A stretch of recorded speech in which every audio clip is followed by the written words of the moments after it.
فہم دین کے ناقص ہونے کی وجہ سے ہم بہت ساری ایسی چیزیں جو دین سمجھ کے کر رہے ہوتے ہیں وہ دین نہیں ہوتا، اور بہت ساری ایسی چیزیں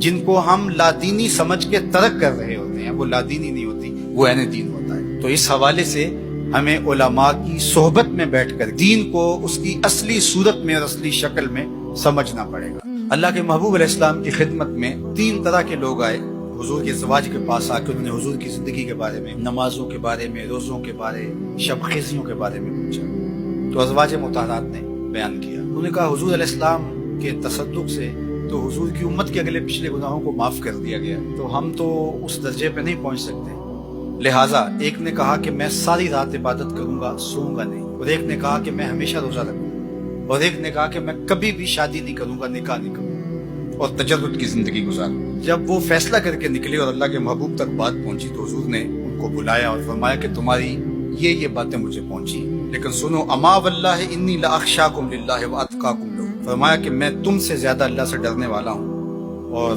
میرے دل میں تقوی کا نور تم سے کہیں زیادہ ہے۔ لیکنی اصوم و افطر و اصلی و ارقد، لیکن میں روزہ بھی رکھتا ہوں اور افطار بھی کرتا ہوں، نماز بھی پڑھتا ہوں اور رات کو آرام بھی کرتا ہوں، واتزوج النساء، عورتوں کے ساتھ میں نے نکاح بھی کر رکھے۔ فمن راغب عن سنتی فلیس منی، جس نے میری سنت سے اعراض کیا اس کا میرے ساتھ کوئی تعلق نہیں ہے۔ یہ حضور نے تب ارشاد فرمایا۔ تو اب بعض اوقات ہم بعض معاملات کے اندر اس طرح حد سے تجاوز کر جاتے ہیں کہ وہ شریعت کی نفی ہو رہی ہے۔ تو اللہ کے محبوب علیہ السلام کی اگر یہ حدیث ہمیں ملحوظ رہے تو ہم خود بھی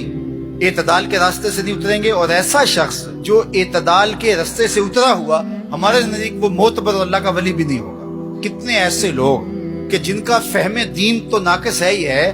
اچھے مسلمان ہونا دور کی بات ہے، وہ اچھے انسان بھی نہیں ہیں، اور ہم ان کو سمجھتے ہیں کہ یہ پہنچے ہوئے،